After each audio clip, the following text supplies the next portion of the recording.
This caregiver, solely motivated by ogling beautiful women, could feed his employer's meal into his eyes, wash his hair with foot-washing water, and even pour boiling water on his legs while he was asleep to test if he was truly numb. Despite being such an unreliable caregiver, he somehow managed to gain the employer's favor. This eccentric employer was named Philippe, who was paralyzed from the neck down after an accident during a skydiving activity. Unable to take care of himself, Philippe had to hire a full-time caregiver.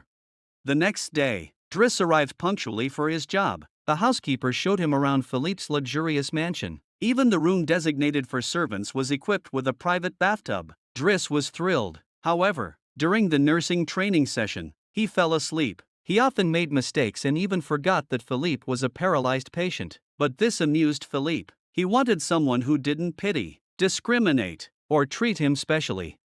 Driss would carry Philippe onto a wheelchair and take him out on the streets of New York for some fresh air. The air at 4 a.m. was particularly refreshing, and the two would chat as they walked. Driss didn't ingratiate himself with Philippe just because he was wealthy. This equal communication made Philippe feel relaxed. They would joyfully race through the streets, a happiness Philippe hadn't felt for a long time.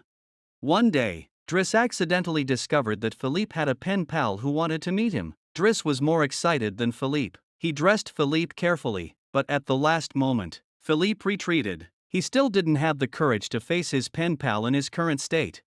Driss had a complicated family situation with many children and a misbehaving younger brother. Upon learning of this, Philippe reluctantly decided to dismiss Driss, encouraging him to return home and fulfill his responsibilities. Everyone was sad at the parting, and Driss didn't have the courage to bid farewell to Philippe. Philippe watched him leave silently through the window.